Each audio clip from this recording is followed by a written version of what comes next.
बच्चों good morning, नमस्कार। कैसे हैं? आशा करता हूं कि आप लोग अच्छे ही होंगे और स्वस्थ होंगे। पिछले वीडियो में मैंने कक्षा 10 के विषय गणित का आपको एनसीईआरटी का एक चैप्टर का पूरा सोल्व गणित का कर चुका हूं। आज हम आपको बहुपद से ले चलेंगे। पिछले वास्तविक संख्या में आपका पूरा हल कर चुका हूं, इसका डिस्क्रिप्शन में आपका लिंक दे दूंगा। और आज हम बहुपद में चलते हैं, यानी 2.1 का हल करते हैं। तो चले पहले जाने बहुपद है क्या। चलिए देखते हैं।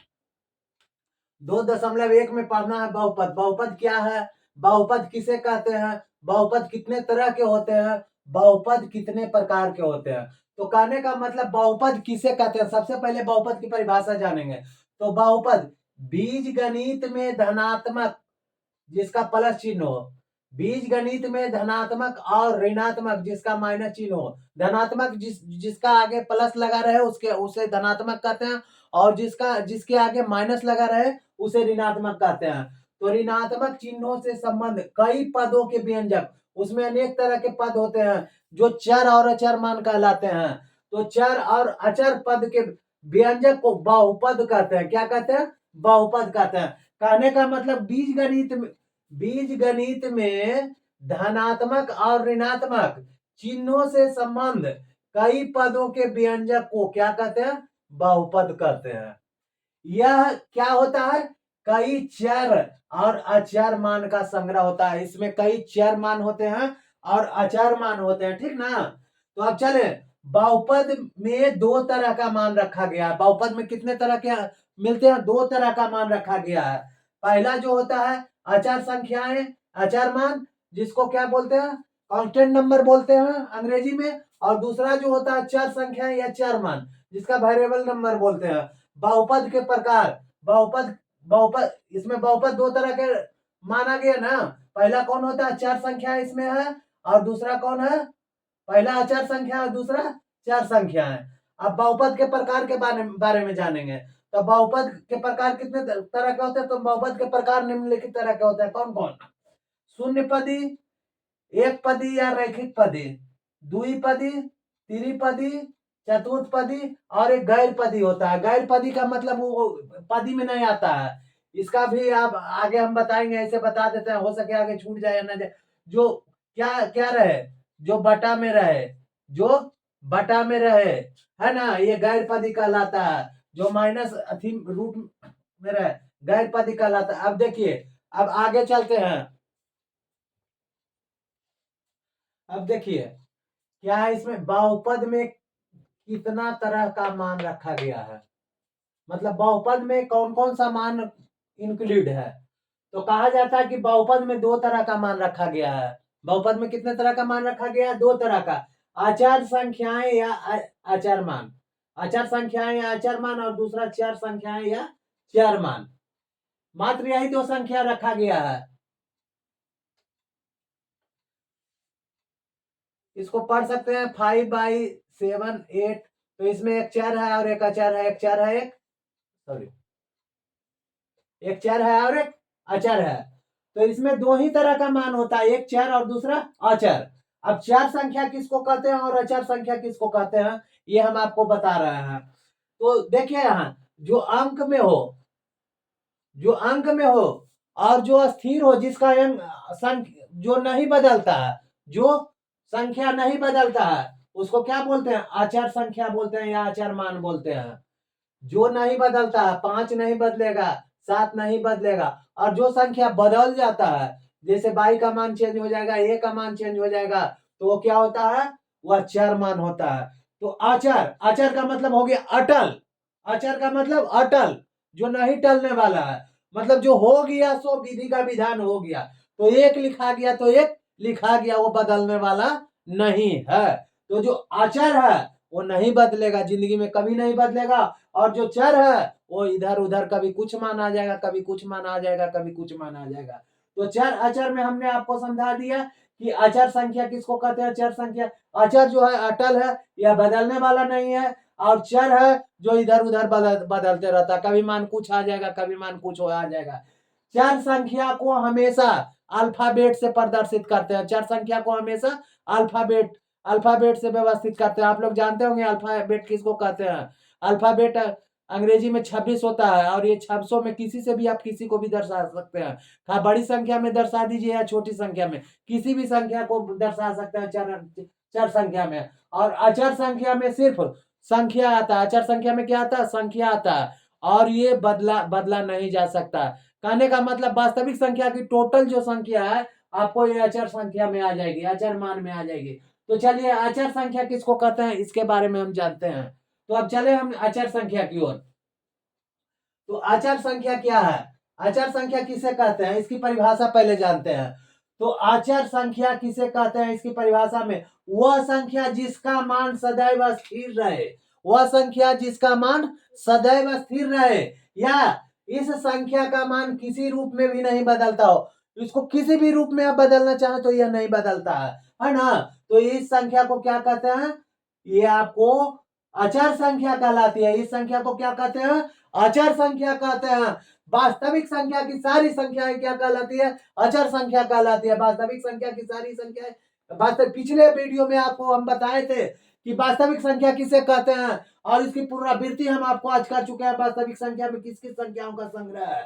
तो वास्तविक संख्या की जितनी भी सारी संख्या आती है सभी अचर संख्याएं कहलाती है, सभी को। और उसके बाद ये मान इधर से उधर हिलने वाला नहीं है। लाख कोशिश कर लीजिए लेकिन इधर से उधर हुआ मान नहीं हिलेगा। इसमें देख लीजिए क्या है, अचर संख्या। आदि कहने का अर्थ यह हुआ कि इसमें प्राकृतिक संख्या आ जाता है। वास्तविक संख्या में कौन कौन आ जाता है? प्राकृतिक संख्या आ जाता है, पूर्ण संख्या आ जाएगा, पूर्णांक संख्या आ जाएगा, परमेय संख्या आ जाएगा, अपरमेय संख्या के सारे सदस्य इसमें आ जाएंगे। जिसको भी लिख दिया जाए ये सभी संख्या आपको इसमें शामिल मिलेंगे, और कोई इधर से उधर होने वाला नहीं है। अपरमेय रहे या परमेय रहे, कोई भी हो इधर से उधर हिलने वाला नहीं है। जैसे यहां देख लीजिए 0 1 2 3 4 -5 -6 -8 √5 √7 √8, इधर से कोई भी संख्या नहीं हिलने वाला है। अब हम जाने कि एक का मान बदलता कैसे नहीं है, ये देखिए। तो इसको देखिए, एक का मान हमेशा एक रहेगा। एक का मान हमेशा क्या रहेगा? हमेशा एक रहेगा। तो यहां क्या लिखेंगे? एक equal to, sorry, equal to, एक इजकल टू एक। एक का मान हमेशा क्या रहेगा? एक रहेगा, है ना। अब अगर हम जो कह दे कि एक का मान दो रहेगा जी, एक का मान अगर आपको दो रखने के लिए बोले आप रखिएगा नहीं, एक का मान दो नहीं रहेगा, एक का मान दो नहीं रहेगा। यानी एक नॉट इजकल टू टू। एक का मान अगर जो कहें आपको कि एक का मान 200 रहेगा, एक का मान 200 नहीं रहेगा, एक का मान 200 नहीं रहेगा, एक का मान 200 नहीं रहेगा। आज एक एक है, आज एक एक है, तो कल एक 1000 होगा, एक 1000 नहीं होगा। कल एक 1000 नहीं होगा। कल भी इसका मान एक रहेगा, कभी भी इसका मान एक ही रहेगा। तो आप समझ गए ना कि इसका मान एक है तो एक ही रहेगा। ये क्या है? अचर है, ये अटल है, ये हिलने वाला नहीं है। इसको आप लोग समझ गए ना। अब चलते हैं चर संख्या की ओर। यहाँ देखिए, अचर संख्याएं और अचर मान के बारे में आपको बता दिए। अब चर संख्याएं या चर मान के बारे में बताते हैं। अचर संख्या के बारे में आपको पीछे बता चुके हैं। क्या बताए? कि जो संख्या क्या है? फिक्स है, जो संख्या फिक्स है, जिसका मान इधर से उधर होने वाला नहीं है, जो अटल है, वह क्या कहलाता है? अचर संख्या कहलाता है। क्या कहलाता है? अचर संख्या कहलाता है। और वो क्या होता है? वह जो होता है वास्तविक संख्या का रूप होता है। वास्तविक संख्या का कोई भी रूप उठा लीजिए, वास्तविक संख्या ही उसमें होती है। ठीक ना। अब यहाँ आ जाइए चर मान। ये चर बोला जाता है ना कि चर भर करते रहता है, उसी तरह इसमें है चर मान। मतलब कभी चर भर करते, कभी उसके तरफ हो जाएगा, कभी उसके तरफ हो जाएगा, कभी उसके तरफ हो जाएगा, कभी उसके तरफ हो जाएगा। ये हमेशा कभी पूर्ण संख्या में भाग जाएगा, कभी प्राकृत संख्या में भाग जाएगा, कभी आपको परमेय संख्या में भाग जाएगा, कभी आप कुछ भी मान आ सकता है। इसका कहना असंभव है। ये किसके तरफ हो जाएगा ये कहना आपको बहुत दुर्लभ है। समझ गए ना। तो चर मान क्या होता है? वह संख्या जिसका मान बदलता रहता है।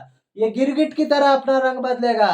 कभी जिस पेड़ पर चढ़ेगा उस पेड़ के रंग का हो जाएगा, कभी जिस ईंटा पर चढ़ेगा ईंटा के रंग का हो जाएगा। उसी तरह ये मान लीजिए वास्तविक संख्या के साथ जाकर भिड़ेगा तो वास्तविक संख्या हो जाएगा, पूर्ण संख्या के साथ भिड़ेगा तो पूर्ण संख्या हो जाएगा, अपूर्ण संख्या के साथ भिड़ेगा तो अपूर्ण संख्या हो जाएगा, परमेय संख्या के साथ भिड़ेगा तो परमेय संख्या हो जाएगा, अपरमेय संख्या के साथ भिड़ेगा तो अपरमेय संख्या। इसको जो भी आ जाए, कहने का मतलब हुआ कि जो आपको वास्तविक संख्या में जो भी संख्या आपका आ जाएगा वो सभी संख्या के साथ इसका रंग गिरगिट की तरह बदल जाएगा, है ना। इसका मान हमेशा बदलता रहता है और ये फिक्स नहीं रहता, और ये हमेशा अल्फाबेट में लिखा होता है। क्या होता है? हमेशा अल्फाबेट में लिखा रहता है। कहने का मतलब इसे हम इंडिकेट क्या चाहिए, ABCDEFGH कुछ से भी इंडिकेट कर सकते हैं, बड़ी ABCD से, छोटी ABCD से, कभी भी होगा तो ये अल्फाबेट से ही होगा, ठीक ना। इसका मान क्या होता है? हमेशा बदलता रहता है, ये हमेशा फिक्स नहीं होता। चर मान हमेशा अल्फाबेट के बड़ी अक्षर या छोटी अक्षर में से दर्शाया जाता है, याद रखिएगा, ठीक ना। तो आप कैसे जानेंगे कि इसका मान बदलते रहता है? वो भी देख लेते हैं कि मान हमेशा बदलता है कि नहीं बदलता। अगर लिखा रहे कि x+5 equal to 0, x+5 equal to 0, तो यहाँ x बराबर क्या हो जाएगा जी? इस तरफ आएगा प्लस तो इस तरफ हो जाएगा माइनस, तो क्या हो जाएगा? x का मान क्या हो गया? 6। अगर x-3 बराबर 5 लिखा रहे, x-3 बराबर क्या लिखा रहे? 5, तो x का मान क्या हो जाएगा? 5। इधर माइनस आएगा तो प्लस 5 3 8, यहाँ x के मान क्या हो गया? 8। अगर लिखा रहे कि x equal to x plus 7 plus 3 equal to 0, ठीक ना। तो इधर क्या हो जाएगा? x बराबर -7 -3 यानी x बराबर -10। यहाँ देखिए, यहाँ एक में आया 0, एक क्या आया? यहाँ एक देखिए, यहाँ मान निकाले x बराबर, सॉरी यहाँ -5 होगा, हाँ। x+5 इक्वल टू 0, x बराबर -5 हो जाएगा, ठीक ना। ये -5 हो गया। एक मान क्या आया आपको? x का ही मान एक को क्या आया? -5 आया। एक को x का मान क्या आया? x बराबर 8 आ गया, और एक x का मान क्या आया?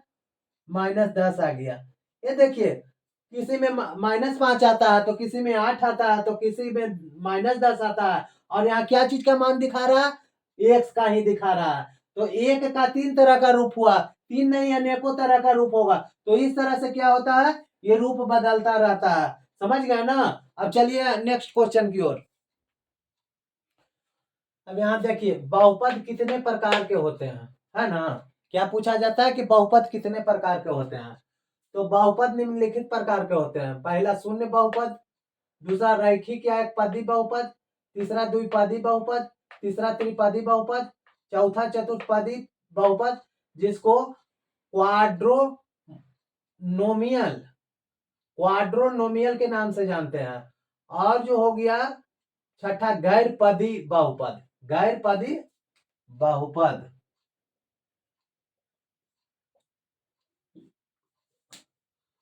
तो यहाँ देखिए, सबसे पहले शून्य बहुपद है। सबसे पहले क्या है? यहाँ देखिए शून्य बहुपद, शून्य बहुपद।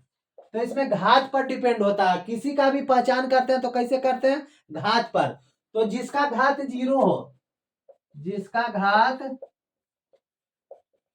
0 हो वह क्या होगा? वह शून्य बहुपद कहलाएगा। या क्या कहलाएगा जी? शून्य बहुपद कहलाएगा।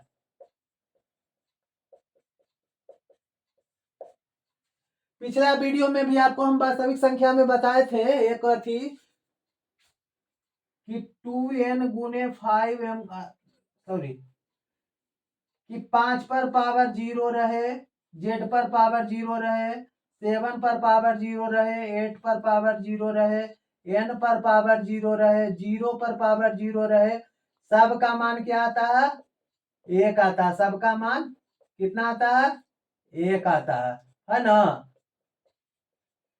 तो शून्य ये जो आ जाता है शून्य के बहु, इसमें इसका घात कितना हुआ? 0 हुआ। इसका घात कितना हुआ? 0 हुआ। जेड पर भी रहेगा तो इसका घात 0 पढ़ेंगे तो ये शून्य बहुपद में आ जाएगा। ये अपरिभाषित है, इसका कोई परिभाषा नहीं है। ये क्या है? अपरिभाषित है। अब समझ गए ना? शून्य बहुपद के बारे में आप समझ गए। अब आगे बतलाते हैं। अब दूसरा क्या चीज है? शून्य बहुपद हो गया आपका। अब चलिए रैखिक या एक पदी बहुपद। रैखिक या एक पदी बहुपद।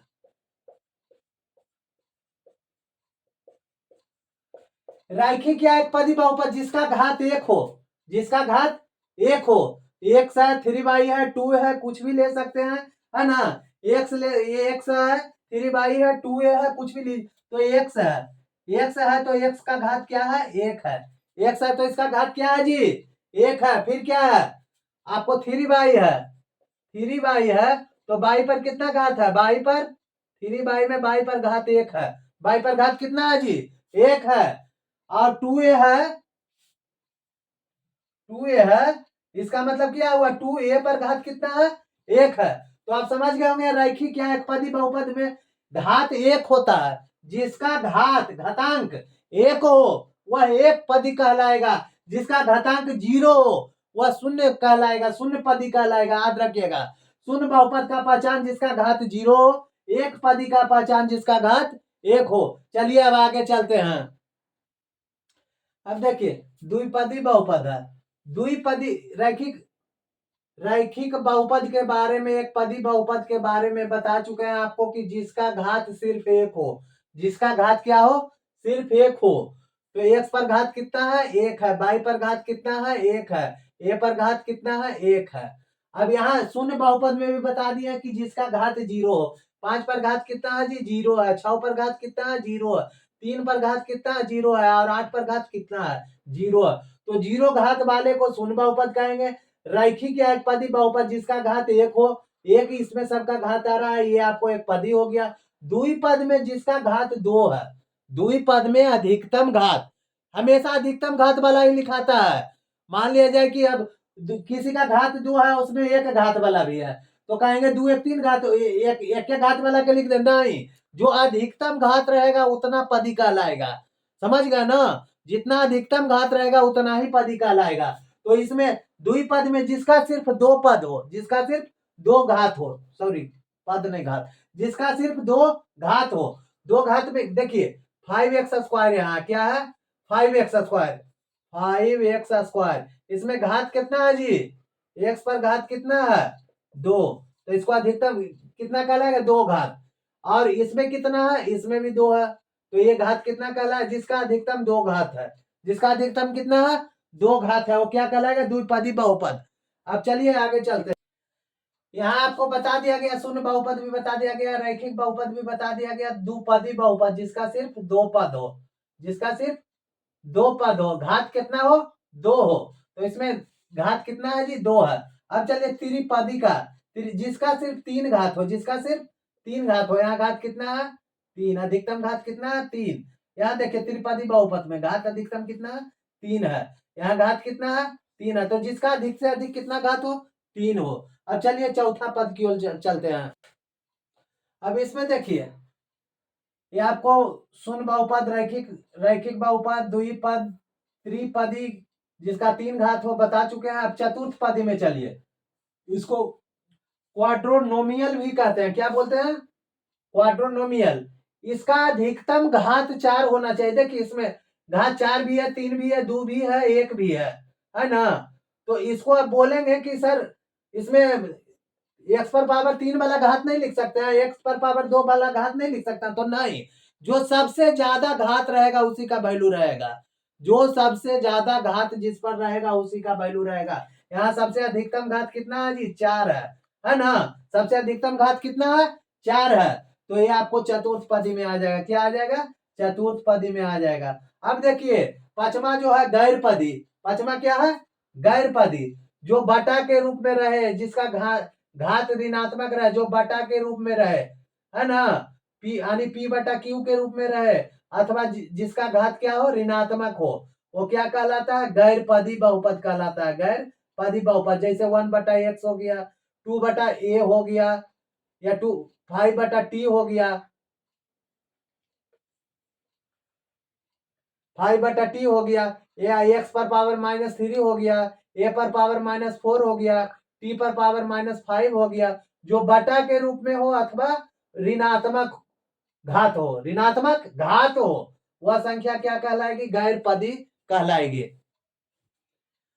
अब आपको विषय में आ जाइए, आपको पढ़ना क्या चीज है, जो हम देखते हैं बहुपद में। आपको अब यहाँ क्या करना है कि आपको कटान बिंदु को पहचानना है, कितना कटान बिंदु है इसका, है ना। इसमें दिया हुआ है, देखिए, किसी बहुपद px के लिए बाई px की ग्राफ नीचे आकृति 2.10 में दिया हुआ है। प्रत्येक स्थिति में px के शून्यांकों की ज्ञात करना है। क्या करना, px के शून्यांकों की संख्या, मतलब कितना कटान बिंदु पर आता है। तो इसके पहचान के लिए क्या करेंगे, सबसे पहले हम आपको यहाँ एच पार लेते हैं। ये आपको हो गया क्या चीज, x हो गया, ये हमेशा धनात्मक रहेगा, ये क्या रहेगा, धनात्मक रहेगा। x डाइसी हो गया, ये हो गया बाई, ये धनात्मक रहेगा, ध्यान दीजिएगा हमेशा। ये बाई डैश जो हो गया, ये आपका ऋणात्मक रहेगा, ये हमेशा ऋणात्मक रहेगा। और ये जो x डैश है, ये भी हमेशा क्या रहेगा, ऋणात्मक रहेगा। ये जो O बिंदु हो गया, मेन अक्ष हो गया, क्या हो गया, ये अक्ष जिसको केंद्र बोलते हैं, ये क्या हो गया, केंद्र हो गया। ये वो क्या हो गया, केंद्र हो गया। अब क्या, अब आपको किसी पर भी ध्यान नहीं देना, मेन यहाँ आपको एक्स डाइस से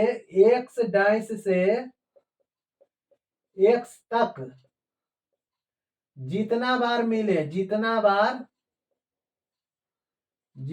बार छुए या कटे, छुए या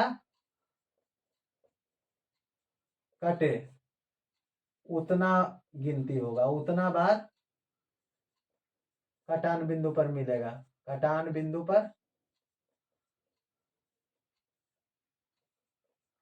मिलेगा। यही है, कुछ नहीं है। एक्स इसी पर ध्यान देना है, फालतू कहीं हमारा फोकस नहीं होना चाहिए। यही मेन हमारा थी है, इसी से हमारा थी बना हुआ है। एक्स से एक्स डाइस तक अब देखना है हमको, ठीक ना। तो अब क्वेश्चन को देखते हैं, एक्स और एक्स डाइस से क्या है नहीं है ना। अब यहाँ देखिए, एक्स है और एक्स डाइस है, तो यहाँ ये 0 पॉइंट हो गया। इसमें कितना बार कट रहा है, देख रहे हैं आप, कितना बार कट रहा है, एक बार भी नहीं। तो ये 0 बार हो जाएगा, क्या हो जाएगा, 0 बार हो जाएगा। यहाँ देखिए, एक्स से जो है एक्स डाइस तक, यहाँ आपको कितना बार कट रहा है, यहाँ कट रहा है कितना बार, एक बार। तो इसका उत्तर क्या हो जाएगा, एक बार। अब यहाँ देखिए, गिनिए, एक बार यहाँ कट रहा है, दूसरा बार यहाँ कट रहा है, और तीसरा बार यहाँ कट रहा है। तो कितना बार कट रहा है, 3 बार। तो यहाँ इसका उत्तर क्या हो जाएगा, 3 हो जाएगा। अब यहाँ देखिए, यहाँ कितना बार कट रहा है, एक बार और 2 बार। तो इसका उत्तर क्या हो जाएगा, 2। यहाँ देखिए कितना बार कट रहा है, 1 2 3 4 बार। तो इसका उत्तर क्या हो जाएगा, 4। अब यहाँ देखिए कितना बार यहाँ छू रहा है, देखिए छू रहा है, उसका भी गिनती होगा। तो 1 2 3 बार। तो इसका उत्तर हो गया 3। इसी के साथ प्रश्नावली 2.1 हल हो चुका है। अब आपको हम अगला वीडियो में 2.2 में मिलेंगे। और इसके पहले जो भी वास्तविक संख्या के बारे में हम बता चुके हैं, 1.1 से लेकर के 1.4 तक का, उसका हम डिस्क्रिप्शन में आपको यूट्यूब का जो है आपका दे देंगे, उससे आप निकाल लीजिएगा, ठीक। तो चलते हैं नेक्स्ट वीडियो की ओर। थैंक